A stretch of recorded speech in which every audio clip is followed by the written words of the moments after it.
Welcome to Working Dragon Mystic, where we discuss real, metaphysical, and occult topics so that you can manifest real and tangible results in your life. This week, we're going to be discussing a little bit about angels because viewers have been wanting to know my thoughts, my opinions, and some of my recommendations on working with them. So, on this channel, we have talked about a lot of things. Naturally, we've talked about dragons, we've talked about the Norse, we've talked about different deities, we've talked about celebrating the Sabbats.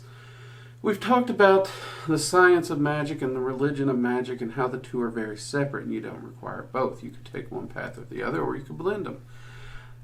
One thing that we've only talked about in passing, though, is angels. And believe me, there's a lot of practitioners out there who want to work with angels, and I get this. And I do get asked a lot in the live streams about them. And a lot of people are wanting me to do a video series similar to the Goetic Spirit series that we're doing over the 72 Spirits of the Goetia, which I'll go ahead and link here in the video. That said, I want to get something out there for everyone, and I don't know how quick or easy that I can make videos on all these different topics, and so many of them are so very fascinating. But that said, even for me, it took me a while to actually work with angels in magic, coming from a Christian background. I'd had enough of that side of the fence. I wanted to pursue things outside of that. And it really wasn't until I understood that angels themselves had nothing to do with really Judeo-Christians. It was just they were there, but they don't have the monopoly on them. So from there, I went back to what I learned. And I had actually studied pretty well when I was in the church. And I knew for a fact that when I hear a lot of metaphysical practitioners talking about angels, we all get this image of this beautiful humanly form with wings, this oh. And I find that funny because you even see this in the church artwork now. But biblically, historically, not even just biblically, but historically, angels in cultures, they don't look nothing like that. In fact, I'd say angels are some of the most nightmarish creatures I've ever approached. What do I mean by this? Well, they don't look human at all. In fact, here, I grabbed a few pictures to show you what historical and biblical descriptions of angels actually look like. So let's go ahead and get those up here real quick. See those? A little freaky, aren't they? Not what you would expect. Definitely not the winged human, the handsome guy or lady with wings flying around, or the chubby little cherub that we're used to seeing. However, this is why, in so many stories, the angels have to appear and say, "Do not be afraid." Because I'll be honest, most of these depictions of an angel appear, it's like, okay, you got wings, I'm not really afraid of you. I've seen scarier guys in an alleyway. But when you understand that this is actually the historical description of an angel, okay, yeah, you'd need to tell me not to be afraid of that. You would. That's not what I expect to see. That's going to throw me. And you are going to have to tell me not to be afraid of that. At least the first time or two. Shock value.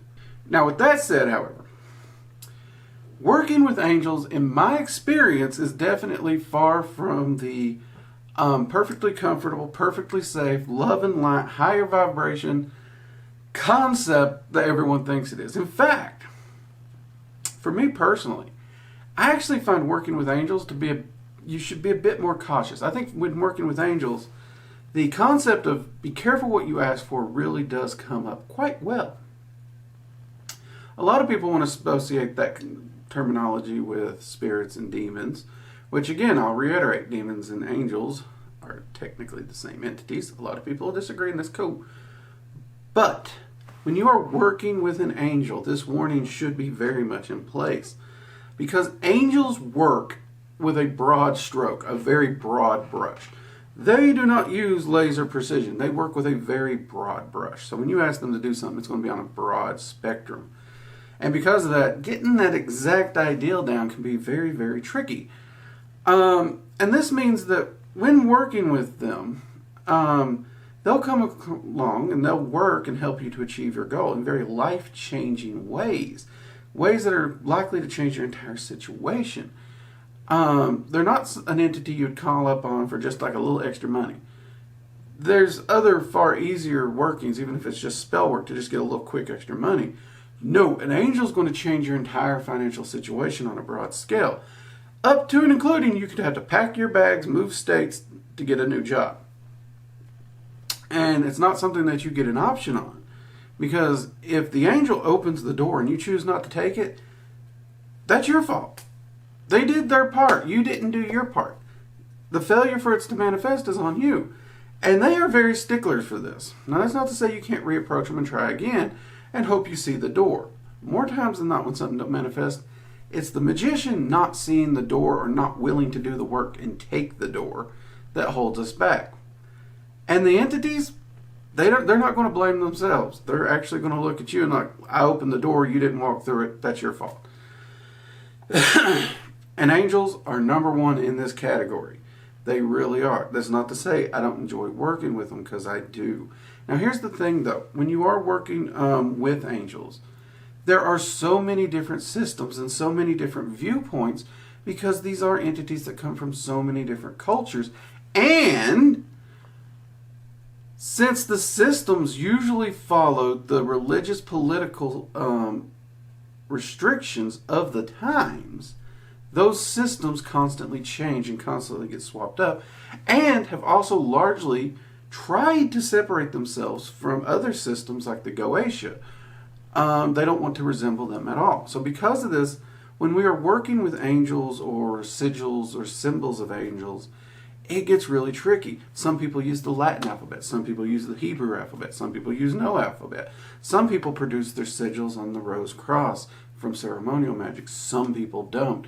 Some people don't even use an angelic sigil. And because of this, it is very, very hard to find a good, solid, here's how you're going to work with angels. And I've tried many of these, many of them throughout the years. And I honestly have to say, anytime it comes to someone really, truly wanting to get into deep work with angels, truly understand working with angels, I tend to always recommend them to the same source. And it's a source that personally I enjoy it. And if I was to actually go through and do a series on different angels similar to the Goetia series, this is actually the resource I would follow. And since we all know that the Goetia series is going to take me forever to get through, we all know I got Norse videos coming, I wanted to go ahead and do this video, something that's really going to jumpstart your practice and your working if you want to work with angels. And that is the book 72 Angels of Magick by Damon Brand, which I have it digitally, so I can't hold it up here on the screen. So I do have a picture of it here on the screen for you. You can purchase this at Amazon. I'll make sure there's a link for it below so you can go check it out. You can get it in book or digital or Kindle format, however you want to do it. This book, for me, is one of the better books. It is not overly religious in any way that I've found. I found it to be a very magician viewpoint, non-religious, non-dogmatic. It covers different meditations, different exercises, and different rituals to work with these angels. It allows for a very simplistic method. And it uses techniques that have been tried and tested through a lot of research and working through a group of practitioners once known as the Gallery of Magic, and they would share their information and they would eventually publish it. Now, Damon Brand has done other books on angels, and even in this book he talks about them, but he also admits if you have this book, you don't need the other two books, because this book covers that information and more. That's also what led me to actually purchase this one. And the sigils in here are very complex. They are very, very complex to the ritual system in which they use. However, they also can be used straight from the book, or if you're using a tablet or your phone, you can use them directly from the tablet or phone. No need to draw them out and all that. It is very, very simple, very approachable, and can be worked through.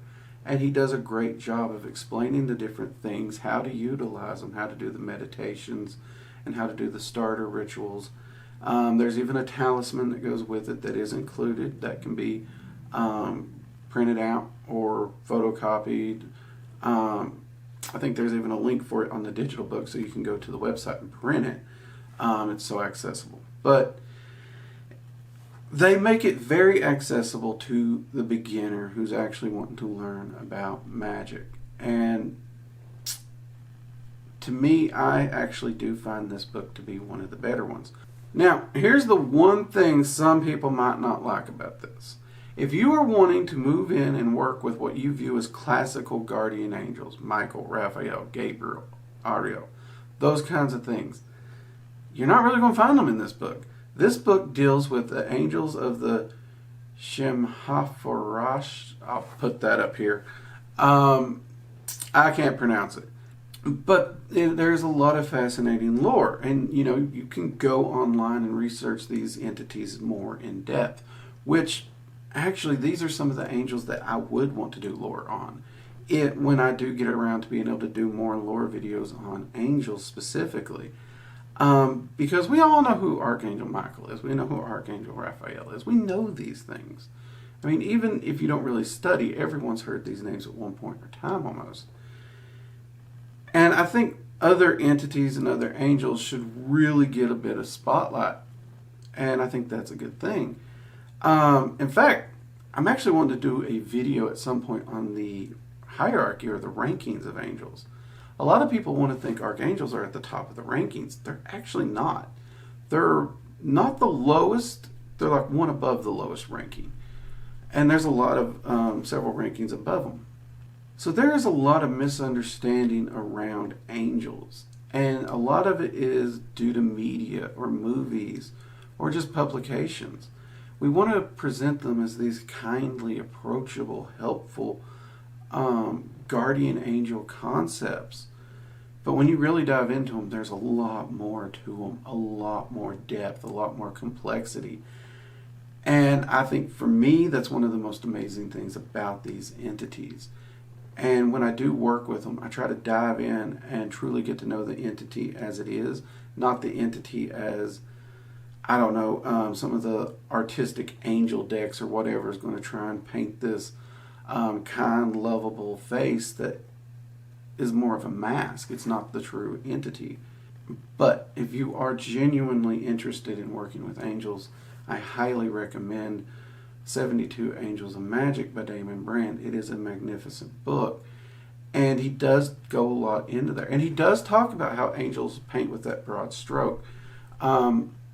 So he knows what he's talking about, and he does give those warnings. And every one of the angels has their evocations, has where the areas they work in, all those things. It's very, very easy and approachable. This is a great place to start if you are interested in working with angels. I know a lot of my viewers, you guys really want to get to working with angels. I don't blame you. And I wish I had a full production crew to be able to get all the videos out that you all want me to do. And it would just take too long to really do it justice. So I wanted to do this video on working with angels and talk about this particular book because for me, personally, if my students was to say, how can I get started working today? This is directly where I point them to. And I do think it's a solid, functional system to working with angels. And I would highly recommend you check it out. But do be aware, there are some misconceptions. As we showed earlier, angels don't exactly look like what you may expect them to. Some people are aware of that, some people are not. If you are going to work with angels, set aside some of your preconceived notions and biases and approach them and get to know them one-on-one as a friend. It is true, they may take on a more pleasant form as you get to know them. They may do that. They can do that. But just remember, under that pleasant form is a mask, is their true form. Anyways, I hope this video does help to answer a few questions on working with angels, because by and large, it's very similar to working with the other entities, though they do tend to work on a broader spectrum. So you may still want to work with other entities or just use simple spell work if you're wanting a bit more of a smaller focus, like just a quick influx of money or something, or quick healing, something more laser focused. You may want to do that.